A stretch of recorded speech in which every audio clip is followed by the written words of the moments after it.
वैदिक गुरु चैनल पर आपका स्वागत है। सीटेट जनवरी 2024 के लिए यहाँ पर जो हम प्रश्नोत्तर श्रृंखला चला रहे थे उसमें आज हम हिंदी शिक्षण के कुछ क्वेश्चंस देखेंगे जो प्रीवियस ईयर 20 दिसंबर 2021 से लिए गए हैं।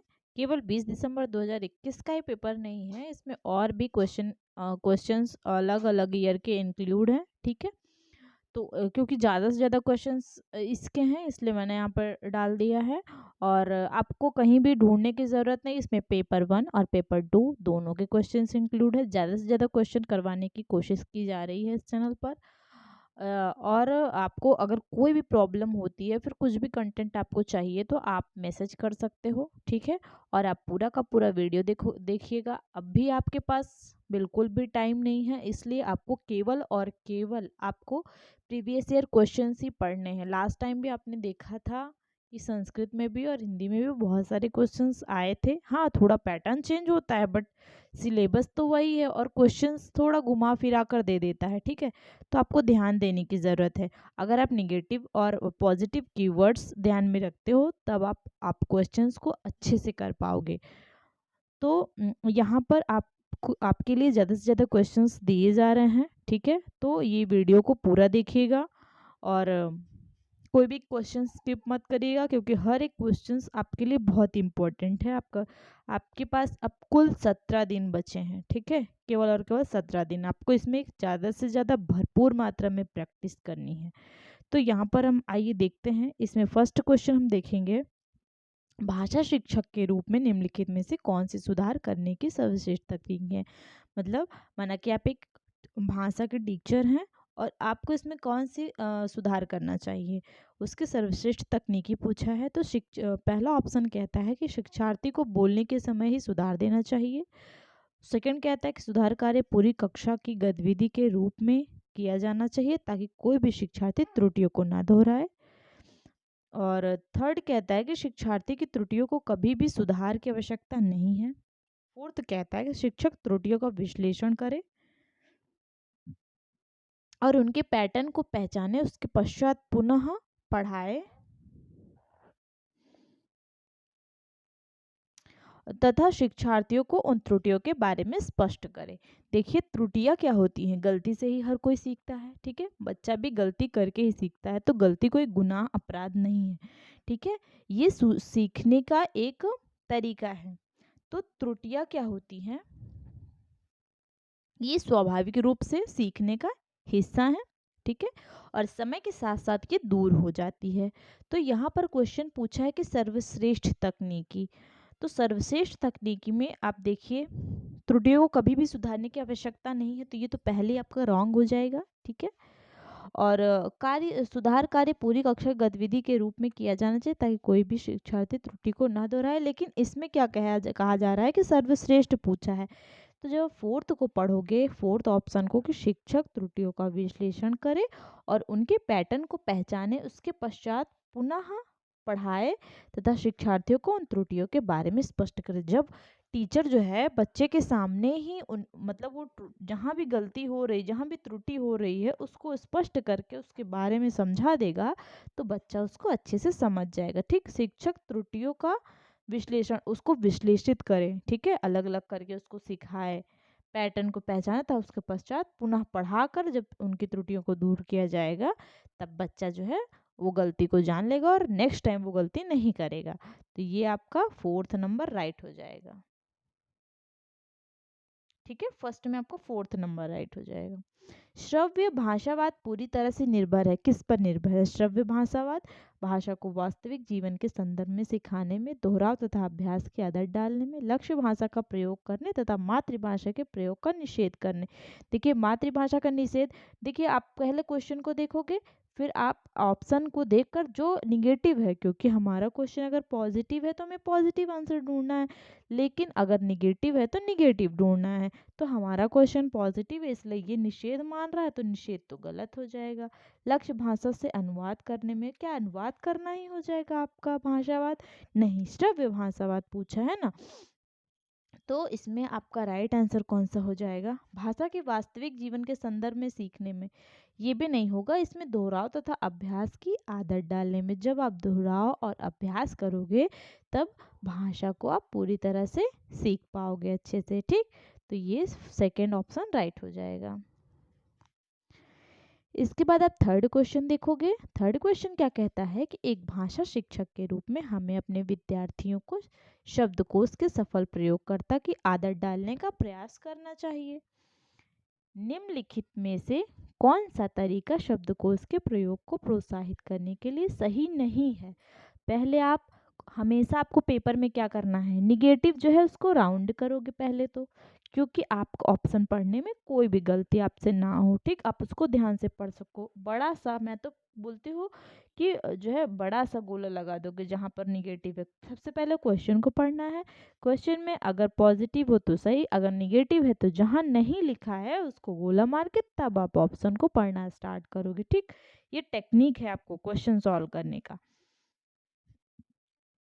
मैं भी ऐसे ही करती थी। ठीक है, कभी कभार, लेकिन हो जाता है एक आध दो में कभी कभार, लेकिन कुछ ही क्वेश्चंस होते हैं, इसलिए आपको क्या करना है। मैंने थोड़ी बहुत गलती की थी, लेकिन आपको वो गलती नहीं करनी है, तो इसलिए मैं आपको बता रही हूँ कि आपको निगेटिव जो भी है आपको उसको राउंड कर लेना है। ठीक है, तो एक भाषा शिक्षक के रूप में हमें अपने विद्यार्थियों में शब्दकोश के सफल प्रयोगकर्ता की आदत डालने का प्रयास करना चाहिए। निम्नलिखित में से कौन सा तरीका शब्दकोश के प्रयोग को प्रोत्साहित करने में सही नहीं है? वाक्य के भाग ढूंढना, संदर्भ में उपयुक्त अर्थ सुनना, शब्द की वर्तनी जानना, प्रत्येक नए शब्द के लिए शिक्षक से पूछना।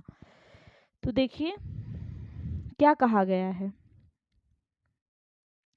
कि क्या करना चाहिए। अगर आप शब्दकोश ढूंढ रहे हो तो पहले जो चीजें हैं उसको सबसे पहले आपको अपने आप से करनी चाहिए। ठीक, पहले आपको खुद से करनी चाहिए, बाद में किसी की मदद लेनी चाहिए। तो इसमें से कहा जा रहा है कि प्रोत्साहन देने के लिए कौन सा सही तरीका नहीं है। अगर आप टीचर जो है बच्चे को प्रोत्साहित कर रहा है कि आप करो करो करो, ठीक, लेकिन उसको खुद ही बता दे रहा है तो इसमें प्रोत्साहन कहाँ हुआ? तो इसलिए इसमें देखिए साफ साफ आपका लिखा हुआ है कि प्रत्येक नए शब्द के लिए शिक्षक से पूछना। इसके लिए आपका ये बहुत ही अच्छा कीवर्ड हो जाएगा कि शिक्षक से आप बार बार नहीं पूछ सकते हो। ठीक है, शब्द की वर्तनी जानना ये पॉजिटिव हो जाएगा। संदर्भ में उपयुक्त अर्थ सुनना ये भी पॉजिटिव हो जाएगा। और वाक्य के भाग ढूंढना ये भी हो जाएगा, लेकिन निगेटिव पूछा है तो इसलिए ऑप्शन 4 आपका राइट हो जाएगा। इसमें कौन सा ऑप्शन? ऑप्शन नंबर 4 राइट हो जाएगा। ठीक है, इसके बाद हम नेक्स्ट क्वेश्चन देखेंगे। निम्नलिखित में से कौन सा एक प्रामाणिक उदाहरण है? प्रामाणिक उदाहरण पूछा है इसमें। ठीक, तो प्रामाणिक उदाहरण, सस्वर पठन करना, कहानी सुनना, रेडियो प्रसारण, गीत गाना। तो देखिए सस्वर पठन ये अप्रामाणिक हो जाएगा। कहानी सुनाना कहीं भी सुना सकते हैं, गीत हम कहीं भी गा सकते हैं, लेकिन जो रेडियो में प्रसारण होता है, समाचार पत्र हुआ, ये सब चीज़ें क्या होती हैं? ये सब प्रामाणिक उदाहरण है। ठीक, रेडियो प्रसारण ये आपका प्रामाणिक उदाहरण में आ जाएगा। थर्ड ऑप्शन राइट हो जाएगा। ठीक है, ध्यान रखिएगा इसमें अप्रामाणिक में क्या जाएगा? सस्वर, कहानी सुनना, गीत, लेकिन रेडियो प्रसारण ये प्रामाणिक है। 5 क्वेश्चन आप देखोगे कि भाषा शिक्षक के रूप में हमें व्याकरण का ज्ञान होना चाहिए। अव्यक्त तथा व्यक्त रूप में, मुख्य होना चाहिए, व्यक्त अव्यक्त तथा सुस्पष्ट दोनों होना चाहिए, विस्तृत होना चाहिए। तो व्याकरण का ज्ञान कैसे होना चाहिए? व्याकरण का ज्ञान होना चाहिए शिक्षक के रूप में। हमें व्याकरण का ज्ञान कैसे होना चाहिए? अव्यक्त तथा व्यक्त रूप में, मुख्य रूप से, विस्तृत रूप से होना चाहिए, या फिर अव्यक्त तथा स्पष्ट।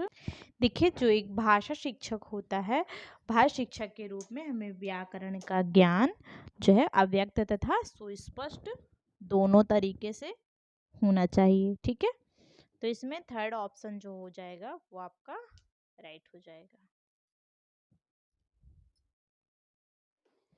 क्योंकि व्याकरण का ज्ञान अगर सुस्पष्ट नहीं होगा, अगर इसमें गलतियां होंगी, फिर गड़बड़ हो जाएगा। ठीक है, व्याकरण की एक भी गलती पूरा का पूरा सेंटेंस खराब कर देता है, गड़बड़ कर देता है। इसलिए जो है थर्ड ऑप्शन राइट हो जाएगा।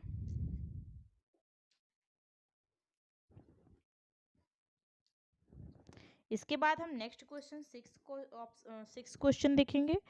सिक्स क्वेश्चन हमारा क्या कहता है कि निदानात्मक परीक्षण की सफलता निर्भर करती है, किस पर करती है? निदान जो होता है उसका परीक्षण करना है तो उसकी सफलता किस पर निर्भर करती है? शिक्षण अधिगम के समय और अंतराल पर, व्याकरण के नियमों पर, निदानात्मक शिक्षण तथा सामग्री पर, अधिगम में पिछड़ने के कारणों को पहचानने में। तो देखिए, निदान किसका किया जाएगा? जब कुछ गड़बड़ होगा उसी का निदान किया जाएगा। ठीक, तो इसमें क्या कह रहा है कि निदानात्मक परीक्षण की सफलता जो होती है वो शिक्षण अधिकार के समय और अंतराल पर नहीं, यहाँ पर कोई दिक्कत नहीं हो रही है। निदान किसका किया जाएगा? जहाँ पर कुछ गलती हो रही, कुछ गड़बड़ हो रही है। तो ये जो फर्स्ट वाला है ये आपका राइट, मतलब ये इसमें कोई निदान नहीं करना है। ठीक है, तो ये नहीं होगा फर्स्ट वाला। सेकंड, व्याकरण के नियमों पर भी निदान, इसमें हम निदान नहीं करेंगे। निदानात्मक शिक्षण तथा सामग्री पर ये भी नहीं होगा। इसमें होगा कि अधिगम में पिछड़ने के कारणों को पहचानने में। देखिए, कारण को निदान किसका किया जाएगा? जब आप कारण को पहचान लोगे, जो गलती है उसको आप पहचान लोगे, तब उसका क्या करोगे? आप निदान करोगे। तो इसमें अधिगम सीखने में जो क्यों पिछड़ रहा है बच्चा, उसके कारण को पहले आप पहचानोगे तभी तो निदान करोगे ना। तो इसलिए इसमें ऑप्शन आपका फोर्थ नंबर राइट हो जाएगा। इसके बाद 7 जो क्वेश्चन है आपका, इसमें क्या कहता है कि एक बच्ची विद्यालय में भाषा की कला में अपनी प्रथम भाषा को सीखने में अक्सर समस्या का सामना करता है। ठीक, करता है या करती है? क्यों क्यों करता है? क्योंकि अपनी भाषा को विद्यालय में सीखना रोचक नहीं है, फर्स्ट ऑप्शन। सेकंड कहता है कि विद्यालयी भाषा घर की भाषा की अपेक्षा अधिक औपचारिक है। थर्ड कहता है कि बच्चा या बच्ची अपनी उस भाषा को जानता है, जानती है तथा विद्यालय में उस भाषा को पुनः सीखने में कोई तथ्य नहीं है। विद्यालय में उस भाषा को सीखना कठिन है, गलत बात। विद्यालय को जो है अगर आप मातृभाषा में सीखोगे तो या कठिन हो जाएगा, नहीं तो और इजी हो जाएगा आपके लिए। बच्चा या बच्ची अपनी उस भाषा को जानता है तथा विद्यालय में उस भाषा को पुनः सीखने में कोई तथ्य नहीं है, ऐसा नहीं है। संपूर्ण जानकारी किसी को नहीं होती है। ठीक, तो ये भी आपका रॉन्ग हो जाएगा। इसके बाद हम सेकेंड ऑप्शन देखेंगे। सेकेंड ऑप्शन कहता है कि विद्यालयी भाषा घर की भाषा की अपेक्षा अधिक औपचारिक है। एकदम सही बात है ये।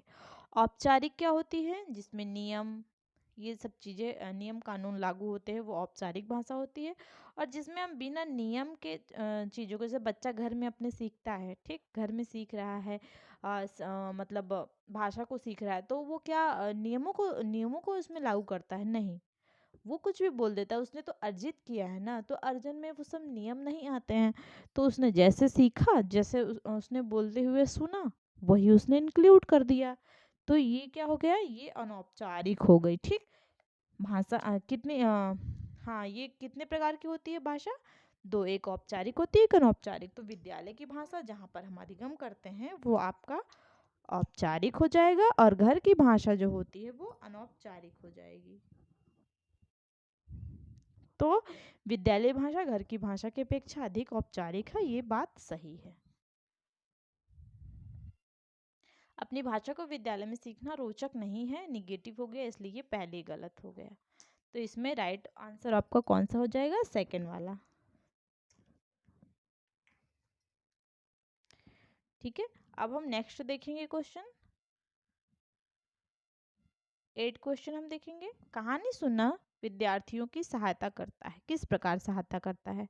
अनुशासन में बैठने में, कक्ष में एकाग्र होने में, कक्षा के वातावरण का आनंद लेने में, या फिर अपनी कल्पनाशीलता का विकास करने में। ये जो कहानी होती है वो किस प्रकार से बच्चे की सहायता करती है?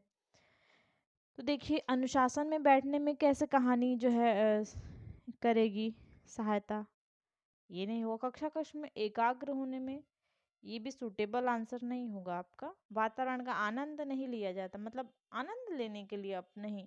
तो इसमें सबसे अच्छा आंसर जो है कि ये जो होती है, क्या करोगे, इमेजिनेशन करते हो ना कहानी में। अधूरी छोड़ दी गई तो सोचोगे आगे क्या होगा, आगे क्या होगा। तो ये क्या होता है, अपनी कल्पनाशीलता का विकास करने में। ठीक, कहानी क्या करती है, कल्पनाशीलता का विकास करती है, इसलिए राइट आंसर आपका फोर्थ ऑप्शन हो जाएगा।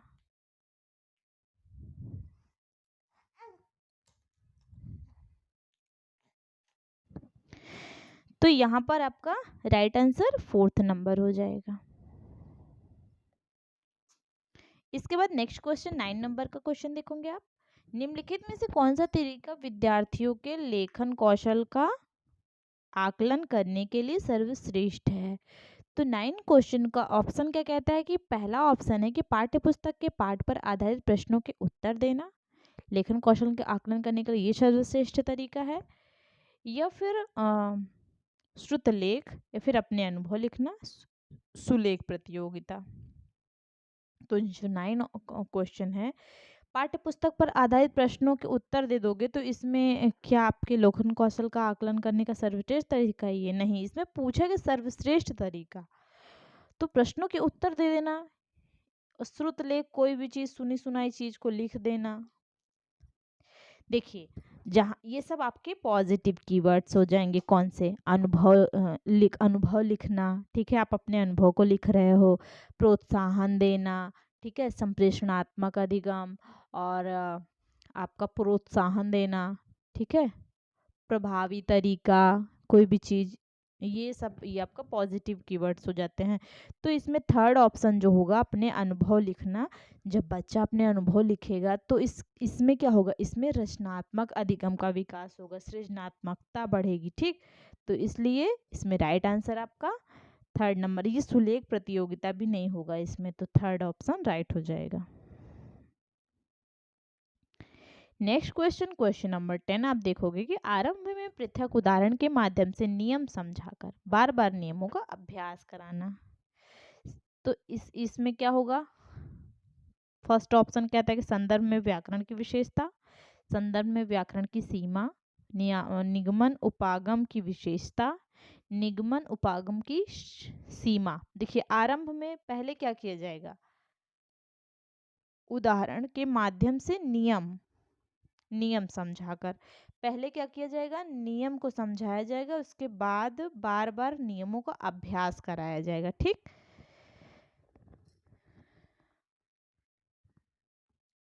तो ये क्या होगा, ये आपके इसमें जो 10 क्वेश्चन है इसमें थर्ड ऑप्शन राइट हो जाएगा कि निगमन उपागम की विशेषता है। ठीक, उदाहरण के माध्यम से पहले नियम समझाया जा रहा है, ठीक, नियम को समझाया जा रहा है, उसके बाद जो है अभ्यास कराया जा रहा है। तो इसमें राइट आंसर आपका थर्ड नंबर हो जाएगा। इसके बाद 11 क्वेश्चन आप देखोगे, व्याकरणिक इकाइयों को गतिविधियों के माध्यम से तथा रोचक तरीके से प्रस्तुत किया जाना चाहिए। इसमें फर्स्ट ऑप्शन कहता है कि विद्यार्थियों को तभी के तभी करने तथा नियमों को समझने में सहायता मिलती है। शिक्षार्थियों को नियम करने में सहायता मिलती है। शिक्षार्थी को इसमें करने या ना करने की आज़ादी महसूस करने में मदद मिलती है। शिक्षार्थियों को अपने कार्य की मॉनिटरिंग करने में सहायता मिलती है। तो देखो आपका ये जो 11 क्वेश्चन है इसमें क्या कहता है, फर्स्ट ऑप्शन कहता है कि शिक्षार्थियों व्याकरणिक इकाइयों को गतिविधियों के माध्यम से, ठीक है, व्याकरणिक इकाई है उसको क्या कर रहे हो आप, गतिविधि के माध्यम से रोचक तरीके से प्रस्तुत किया जाना चाहिए। इसमें जो है शिक्षार्थियों को तभी के तभी करने तथा नियमों को समझने, जब आप नियम को, ठीक ध्यान से सुनिएगा, जब आप नियम को किसी भी गतिविधि के माध्यम से सीखते हो तो उसमें आपको ये नियमों को समझने में आसानी भी होती है, सहायता मिलती है। ठीक, तो ये फर्स्ट वाला ऑप्शन आपका इसमें सही हो जाएगा, राइट हो जाएगा। ठीक, कि शिक्षार्थियों को तभी के तभी करने तथा नियमों को समझने में सहायता मिलती है। कि फर्स्ट ऑप्शन राइट।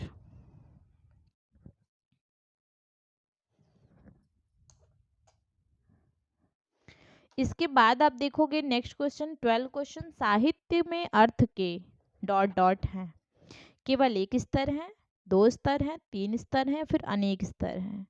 तो देखिए साहित्य में अर्थ के क्या केवल एक ही स्तर होगा, तो केवल वाला तो पहले कट जाएगा, दो स्तर तीन स्तर नहीं है, इसमें अनेक स्तर है। साहित्य में अर्थ के, जो साहित्य होता है उसमें कई अर्थ लगाए जा सकते हैं, ठीक, अनेक स्तर होते हैं।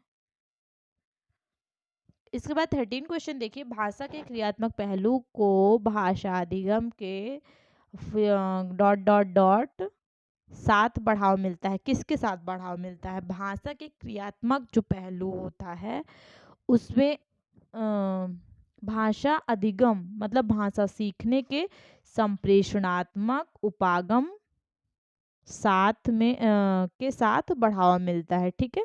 तो इसमें संरचनात्मक, रचनात्मक या फिर परंपरागत नहीं होगा, ये तीनों नहीं होंगे। इसमें फर्स्ट ऑप्शन आपका राइट हो जाएगा कि भाषा जो होती है उसको किसके द्वारा जो है उसके अधिगम को और बढ़ाया जा सकता है, तो वो संप्रेषणात्मक। संप्रेषणात्मक का अर्थ क्या होता है कि विचारों का, भावों का आदान प्रदान। आप किसी से बात कर रहे हो, वो अपने भाव तो आपको दे रहा है, आप अपने भाव उसको दे रहे हो, तभी तो समझ पा रहे हो, तभी तो अभिव्यक्ति हो पा रही है। तो ये क्या हो जाएगा, इसका यही होता है संप्रेषण। तो संप्रेषण के द्वारा भाषा को बहुत ही बढ़ावा मिलता है, अच्छा बनाया जा सकता है, ठीक। संप्रेषणात्मक उपागम के साथ बढ़ावा मिलता है, तो ये आपका फर्स्ट ऑप्शन राइट हो जाएगा। 14 क्वेश्चन आपको कहता है कि भाषा के कक्षा में साहित्यिक पाठ सामग्री को डॉट डॉट डॉट के शिक्षण अधिगम के लिए प्रयोग किया जा सकता है।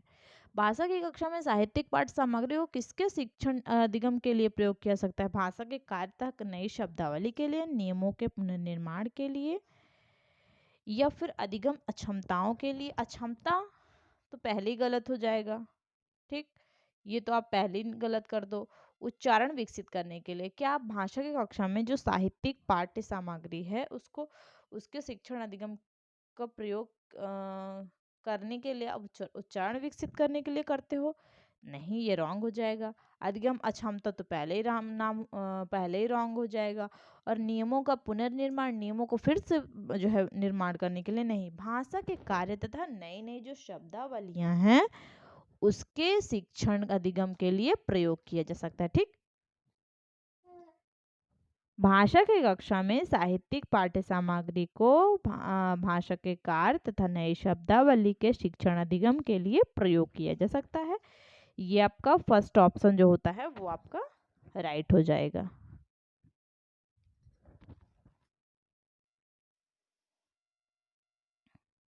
First right. मतलब आप नई नई शब्दावलियों का प्रयोग करके अधिगम के लिए इसका प्रयोग किया जा सकता है, सीखने के लिए जो है नई नई शब्दावलियों का प्रयोग किया जा सकता है। 15 क्वेश्चन क्या कहता है कि निम्नलिखित में से कौन सा व्याकरण शिक्षण के लिए विषय में सही है? शिक्षकों को स्वयं के व्याकरण ज्ञान को सुधारना चाहिए, व्याकरण को अलग से समझाना चाहिए, व्याकरण को संदर्भ में समझाना चाहिए, या फिर फोर्थ ऑप्शन कहता है कि शिक्षक के द्वारा जीवन के प्रत्येक पहलू में व्याकरण सीखनी चाहिए। तो 15 क्वेश्चन जो आपका है, निम्नलिखित में से कौन सा व्याकरण शिक्षण मतलब आप व्याकरण की शिक्षा दे रहे हो, इसके विषय में कौन सा सही है? तो व्याकरण को स्वयं शिक्षकों को स्वयं के व्याकरण ज्ञान को सुधारना, क्या स्वयं के व्याकरण को सुधारने से व्याकरण शिक्षण सही हो जाएगा? इसको भी हम ध्यान में रखते हैं, अलग से समझाना चाहिए, व्याकरण को अलग से समझाओगे, या फिर व्याकरण को संदर्भ में समझाना चाहिए। देखिए सबसे अच्छा आंसर ये थर्ड वाला, जीवन के प्रत्येक पहलू में व्याकरण सिखाने चाहिए, ये कोई सही तरीका नहीं है व्याकरण सिखाने का। जब आप व्याकरण को संदर्भ में कोई संदर्भ पढ़ा रहे हो आप, ठीक, एक पैराग्राफ पढ़ा रहे हो उसमें व्याकरण को इंक्लूड करो, उसके बाद बच्चे को सिखाओ हर एक चीज क्या है, इसमें संज्ञा क्या होती है, सर्वनाम क्या होता है, विशेषण क्या होता है, ये सब चीज़ों को जब आप समझाते हो सिखाते हो तो उसमें जो है व्याकरण जो है अच्छे से समझा दिया जाता है, तो वो बच्चे के लिए आसान हो जाता है। तो इसमें थर्ड ऑप्शन राइट हो जाएगा। और हाँ, ये आपका कीवर्ड हो जाएगा, बहुत ही इंपॉर्टेंट है, इसको संदर्भ में समझाना, कोई भी चीज सांदर्भिक रूप से समझाना है। संस्कृत में भी इसको ध्यान रखिएगा, ये कीवर्ड इंपॉर्टेंट है ये। राष्ट्रीय शिक्षा नीति के अध्ययन किसके अध्ययन की वकालत करता है? संस्कृत, हिंदी, अंग्रेजी तथा आधुनिक भारतीय भाषाओं की। मातृभाषा अंग्रेजी, राज्य की भाषा संस्कृत, पाली, प्राकृत तथा जनजाति तथा छोटे छोटे समुदायों में बोली जाने वाली भाषाओं की।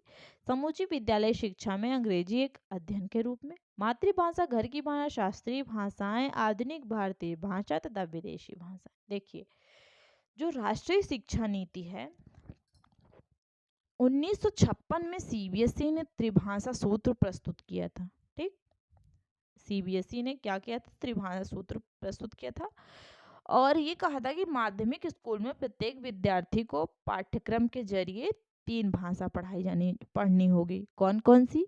पहली मातृभाषा होगी, दूसरी इंग्लिश होगी, फिर कोई आधुनिक भारतीय भाषा, और तीसरी हिंदी और अन्य आधुनिक भारतीय भाषा। ये आपकी त्रिभाषा फॉर्मूला में आता है। ठीक, तो राष्ट्रीय शिक्षा नीति वकालत किसकी करता है? मातृभाषा की वकालत करता है। ठीक, कि मातृभाषा, घर की भाषा, शास्त्रीय भाषा, आधुनिक भारतीय भाषा तथा विदेशी भाषाएं, ये सारी भाषाएं होनी चाहिए, इस भाषा में बच्चे को पढ़ाया जाना चाहिए। त्रिभाषा सूत्र में ये सब आता है, तो इसमें फोर्थ ऑप्शन राइट हो जाएगा। 17 क्वेश्चन क्या कहता है कि एक बच्ची अपने माता पिता के साथ बिहार से मुंबई आती है तथा यह विद्यालय में हिंदी, संस्कृत तथा अंग्रेजी सीखती है तथा अपने पड़ोस एवं विद्यालय में अपने मित्रों से मराठी भाषा बहुत अच्छे से सीखती है। आप मराठी सीखने को किस रूप में वर्णित करेंगे? भाषा अर्जन के रूप में, भाषा अधिगम के रूप में, सहारा देना या फिर परिकल्पना निवेश। तो देखिए, क्या कह रहा है कि माता पिता के साथ बिहार में रहती थी, बिहार से मुंबई आती है, विद्यालय में ये सब भाषा सीखते था, पड़ोस एवं विद्यालय में, तो पास पड़ोस, मित्रों से, घर से, ये यहाँ से क्या क्या सीख सकते हो आप? कौन सी भाषा सीख सकते हो? मतलब भाषा के किस उपागम को सीख सकते हो? अर्जन या अधिगम? तो यहाँ पर आप अर्जन करते हो, क्योंकि इसमें क्या, अर्जन में क्या होता है? अनौपचारिक रूप से सीखा जाता है। ठीक, और अर्जन में क्या होता है? आप अपने विद्यालय, घर, पास पड़ोस, ठीक है, रिश्तेदारों से, मित्रों से, ये सबसे सीख सकते हो। तो उसके स्कूल की ये लैंग्वेज नहीं है, लेकिन वो अपने पड़ोस एवं विद्यालय में अपने जो मित्र हैं, उसके फ्रेंड्स हैं, उनसे सीख ले रहा है। ठीक, तो मराठी भाषा किस में आ जाएगी? ये आपकी मराठी भाषा जो होती है वो भाषा अर्जन में आ जाएगी, जो ये बच्चा सीख रहा है। ठीक, तो इसमें आपका फर्स्ट राइट हो जाएगा। अधिगम जानते ही हैं, सहारा देना, परिकल्पना निवेश, ये सब नहीं होगा। 18 क्वेश्चन आप देखोगे, किसी शिक्षार्थी को एक पाठ्य सामग्री पढ़ते समय कुछ संकेत मिलते हैं जो उस अर्थ ग्रहण की प्रक्रिया में मदद करते हैं। यह किस रूप में जाना जाता है? सरसरी दृष्टि से पढ़ना, बारीकी से पढ़ना, अर्धगत संकेत, सूत्रात्मक संकेत। एक पाठ्य सामग्री पढ़ते समय कुछ संकेत मिलते हैं एक बच्चे को, ठीक, जो उसे अर्थ ग्रहण की प्रक्रिया में मदद करते हैं, मतलब अर्थ को वो जानने में उसको हेल्प होती है। यह किस रूप में जाना जाता है? तो ये जो है अर्धगत संकेत, क्योंकि आधी चीजें वो समझ रहा है और आधा उसे संकेत मिल रहा है। ठीक, सरसरी दृष्टि से पढ़ना ये नहीं होगा, बारीकी से पढ़ना इसमें नहीं होगा, इसमें थर्ड राइट हो जाएगा कि अर्धगत संकेत जो होता है वो उसको मिल रहा है, कुछ संकेत मिल रहे हैं। ठीक, क्वेश्चन से ही आपको आंसर मिल रहा है, कुछ संकेत, मतलब कुछ ही संकेत मिल रहे हैं, कुछ वो अपने से सीख ले रहा है, लेकिन कुछ संकेत मिल रहे हैं। तो इसमें राइट आंसर थर्ड नंबर।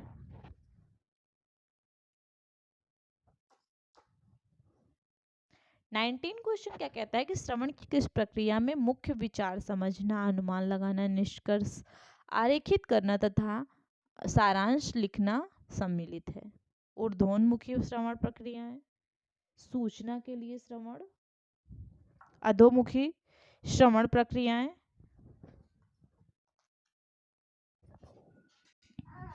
देखिए यहाँ पर कह रहा है कि अधोमुखी श्रवण प्रक्रियाएं इसके बाद लास्ट में सूचनात्मक श्रवण हो जाएगा। ठीक है, तो इन सब ऑप्शंस को आप ध्यान में रखिएगा। इसमें कह रहा है कि श्रवण की किस प्रक्रिया में मुख्य विचार समझना, अनुमान लगाना, निष्कर्ष आरेखित करना, सारांश लिखना, तो ये सब जो होती हैं वो अधोमुखी श्रवण प्रक्रिया के अंतर्गत आती हैं। ठीक, तो ऊर्ध्वमुखी मतलब क्या होता है? ऊर्ध्वमुखी मतलब होता है कि नीचे से ऊपर की ओर जाना। ठीक, और अधोमुखी क्या होता है कि ऊपर से नीचे की ओर आना। ठीक, तो ये क्या होता है, ये अर्थ पर ध्यान केंद्रित किया जाता है। इसमें जो अधोमुखी श्रवण प्रक्रियाएं हैं इसमें जो है अर्थ पर ज्यादा ध्यान दिया जाता है। ठीक, और ऊर्ध्वमुखी ये पठन की प्रक्रिया के अंतर्गत आता है। ठीक, तो इसमें समझा जा रहा है अनुमान, तो जब अर्थ का मतलब अर्थ समझा जा रहा होगा ना, समझना मतलब किसी भी चीज को पढ़कर उसके अर्थ को समझा जा रहा है, अनुमान लगाया जा रहा है, तो इसलिए ये अधोमुखी श्रवण प्रक्रिया के अंतर्गत आ जाएगा। ठीक, सारांश भी लिखा जा रहा है तो ये अधोमुखी श्रवण प्रक्रिया के अंतर्गत आएगा। इसमें ऑप्शन 3 राइट हो जाएगा। ठीक है, अधोमुखी श्रवण प्रक्रिया, ये अवर्ण नहीं है, ये श्रवण होगा। ठीक है, इसके बाद देखिए क्वेश्चन नंबर 20 क्या कह रहा है कि संज्ञाएं, क्रियाएं, विशेषण, क्रिया विशेषण के रूप में वर्गीकृत किए गए हैं। विषय वस्तु के शब्द के रूप में क्रिया शब्द, निष्क्रिय शब्द संपदा, सक्रिय शब्द संपदा। तो संज्ञाएं, क्रियाएं, विशेषण या फिर क्रिया विशेषण, ये किस में वर्गीकृत किया जाता है? संज्ञा क्या होती है? स्थान, वस्तु, व्यक्ति। ठीक है, संज्ञा किसी व्यक्ति, वस्तु अथवा स्थान के नाम को संज्ञा कहते हैं। क्रिया क्या होती है? किसी अवस्था या फिर किसी कार्य को करने की जो प्रक्रिया होती है वो होती है। विशेषण क्या होता है?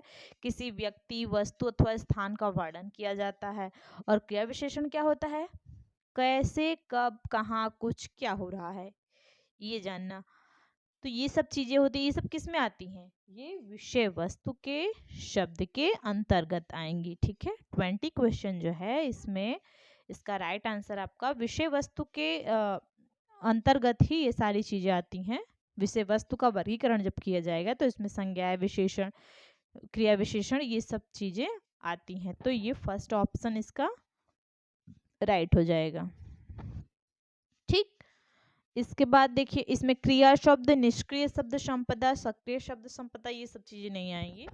इसके बाद हम 21 क्वेश्चन देखेंगे। संरचनाओं के बारे में ज्ञान तथा इसे सीमित अभ्यास द्वारा वर्णित करना व क्रियान्वित करना क्या कहलाता है? कार्यविधिक ज्ञान, घोषणात्मक ज्ञान, व्याकरण अनुवाद प्रक्रिया, भाषा प्रक्रियाएं हैं। तो देखिए संरचनाओं के बारे में ज्ञान तथा इसे सीमित अभ्यास द्वारा वर्णित करना या फिर क्रियान्वित करना, ये कार्यविधिक ज्ञान है? नहीं। व्याकरण अनुवाद प्रक्रिया है? नहीं। भाषा प्रक्रिया नहीं, ये घोषणात्मक ज्ञान हो जाएगा। ठीक, किसके अंतर्गत आएगा ये हमारा 21 क्वेश्चन जो है ये घोषणात्मक प्रक्रिया के अंतर्गत, घोषणात्मक ज्ञान के अंतर्गत आएगा। इसमें क्या होता है कि इसका उद्देश्य शिक्षार्थी के लिए भाषा संरचना का विकास करना है। ठीक, घोषणात्मक ज्ञान के अंतर्गत क्या आता है कि जो बच्चा होता है उसके लिए भाषा संरचना का विकास करना है, कैसे करना है। ठीक, ये सब चीजें आती है, तो इसलिए राइट आंसर सेकंड नंबर। इसके बाद 22 क्वेश्चन देखेंगे। प्राकृतिक भाषा में संदर्भ के पठन सामग्री का स्रोत है। बनावटी पठन सामग्री, साहित्यिक कार्य, पाठ्यपुस्तक के लेखकों द्वारा विकसित पठन सामग्री, या फिर फोर्थ ऑप्शन आपका प्रामाणिक पठन सामग्री। प्राकृतिक भाषा में संदर्भ से पठन सामग्री का स्रोत क्या है? ठीक है, संदर्भ से पठन सामग्री, बनावटी पठन सामग्री होगा? नहीं, बिल्कुल नहीं। साहित्यिक कार्य, साहित्य इसमें नहीं आएगा। पाठ्यपुस्तक के लेखकों द्वारा विकसित पठन, नहीं। ये जो है प्रामाणिक, प्राकृतिक भाषा में संदर्भ के पठन सामग्री का जो स्रोत होता है वो प्रामाणिक पठन के अंतर्गत आएगा। ठीक, प्रामाणिक पठन सामग्री के अंतर्गत। इसके बाद 23 क्वेश्चन आप देखोगे। निम्नलिखित में से कौन सा भाषा आकलन के बारे में सही है? शिक्षार्थियों की उपलब्धि, शिक्षार्थियों के व्याकरणिक ज्ञान का आकलन करना, शिक्षार्थियों की भाषाई निपुणता का आकलन करना, या फिर फोर्थ नंबर यह पता करना कि शिक्षार्थियों को क्या नहीं आता है। ठीक, ये आपका ऑप्शन रहा। तो इसमें क्या पूछ रहा है, निम्नलिखित में से कौन सा भाषा आकलन के बारे में, भाषा का आकलन किसके द्वारा सही रूप से किया जा सकता है।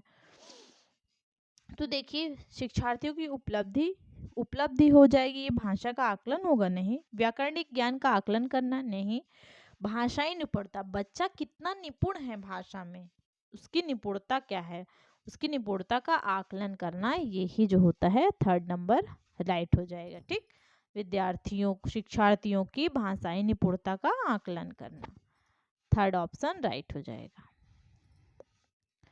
इसके बाद 24 क्वेश्चन आप देखोगे कि निम्नलिखित में से कौन सा भाषा की कक्षा में त्रुटियों के विषय में सही है। मतलब भाषा की कक्षा में कौन सी त्रुटियां हो सकती हैं। त्रुटियां शिक्षार्थियों तथा शिक्षक दोनों के लिए सीखने के क्षेत्र और प्रपुष्टि हैं।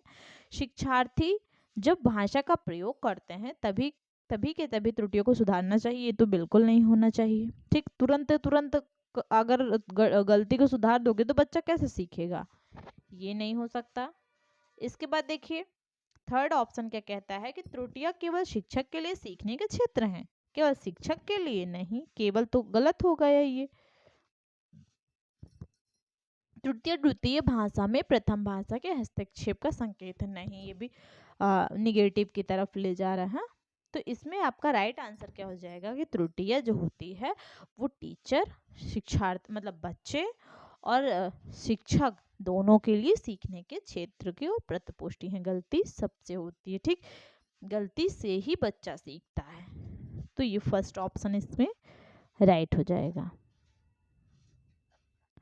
इसके बाद आप 25 क्वेश्चन देखोगे कि एक भाषा शिक्षक है, ठीक, सामाजिक विज्ञान के साथियों के साथ मिलकर भारत की सांस्कृतिक विविधता पर प्रदत्त कार्य देता है। ठीक, होमवर्क देता है। शिक्षार्थियों को इस विषय पर रिपोर्ट लिखने तथा पोस्टर तैयार करने के लिए सामाजिक विज्ञान की पुस्तक तथा इतिहास, भूगोल, संस्कृति तथा राजनीति के से संबंधित अन्य पुस्तकें तथा दस्तावेज को पढ़ना है। भाषा अधिगम की यह प्रक्रिया क्या कहलाती है। सामाजिक विज्ञान में भाषा, सामाजिक विज्ञान का प्रदत्त कार्य, समूची पाठ्यचर्या में भाषा, भाषा और लेखन का विकास। देखो आपका ये जो 25 क्वेश्चन है इसमें जो राइट आंसर आपका होगा वो हो जाएगा क्या, भाषा सामाजिक विज्ञान में भाषा, सामाजिक विज्ञान का प्रदत्त कार्य, समूची पाठ्यचर्या। देखिए इसमें क्या हो रहा है, भाषा अधिगम की यह प्रक्रिया जो है वो समूची पाठ्यचर्या में भाषा होगा। ठीक, तो इसमें राइट आंसर आपका थर्ड ऑप्शन हो जाएगा कि समूची समस्त पाठ्यचर्या में भाषा, यही है भाषा अधिगम की प्रक्रिया है। 26 क्वेश्चन देखिए, एक शिक्षार्थी नए व्याकरणिक रूपों को सीखते समय पहले से सीखे हुए व्याकरणिक नियमों को आधार बनाती है। ठीक, उसने पहले से सीखा हुआ है और वो उस नियम को जो है आधार बनाती है। इस अधिगम तकनीक को क्या कहा जाएगा, संज्ञानात्मक युक्तियां, मेटाकॉग्निटिव युक्तियां, या फिर आकृति आधारित अधिगम, या फिर सहयोगात्मक अधिगम। तो देखिए इसमें ये जो होगा वो आपका संज्ञानात्मक युक्ति होगी। ठीक, कक्षा में व्याकरण के पुनः उदाहरण को पुनर्जीवित किया जाता है। ठीक है, इसमें ये सार्थक प्रथाओं और रचनात्मक के माध्यम से नियमों को सीखने पर जोर देती है। ठीक, तो ये क्या हो जाएगा आपका, इसमें फर्स्ट ऑप्शन राइट हो जाएगा, संज्ञानात्मक युक्तियां। इसके बाद देखिए 27 क्वेश्चन क्या कहता है कि एक शिक्षार्थी सीमित समझ के साथ एक पठन सामग्री को पढ़ पाती है। ठीक, वह पठन सामग्री को बहुत अच्छी तरह पढ़ पाती है तथा अवबोधन कार्य को अपने बड़े भाई की सहायता से करती है। मतलब वो पठन सामग्री को कर ले रही है लेकिन जो सीखना होता है अवबोधन है वो अपने बड़े भाई से सहायता लेती है। शिक्षण अधिगम का यह अभ्यास क्या है, कोचिंग, ट्यूटरिंग, सहारा मिलना, परिकल्पना निवेश। तो देखिए वो कुछ कार्य तो खुद से कर रही है ना और कुछ से अपने बड़े भाई से सीख रही है, तो ये क्या हो जाएगा, ये एक तरह का सहारा मिलना हो जाएगा। ठीक, तो इसमें आपका थर्ड ऑप्शन आपका राइट हो जाएगा। 28 क्वेश्चन क्या कहता है कि वह कार्य जो विद्यार्थियों को शब्दों की आकृतियों से जुड़ने, अर्थ निकालने तथा प्रयोग करने में सहायता करता है। फर्स्ट क्या कहता है ऑप्शन, व्याकरण सीखने में संप्रेषणात्मक कार्य है। यह अर्थ ग्रहण करने के लिए भाषा सीखने का कार्य है।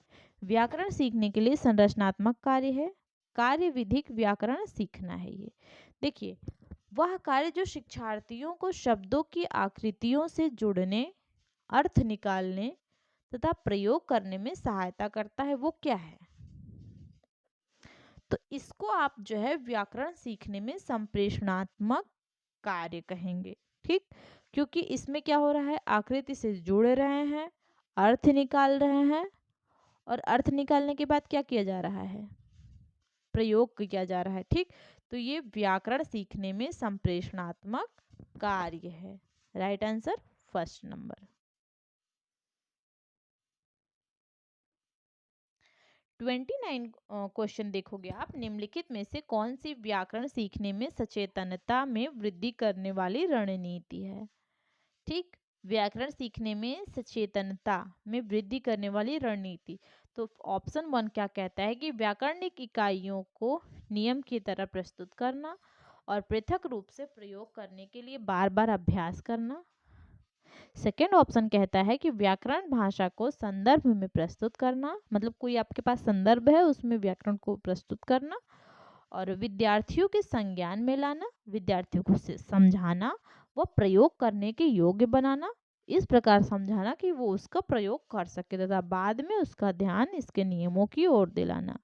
या फिर थर्ड ऑप्शन कहता है कि व्याकरण पुस्तक तथा अभ्यास पुस्तिका से व्याकरण के नियमों को प्रस्तुत करना तथा और शिक्षार्थियों को हल करने के लिए अभ्यास कार्य देना।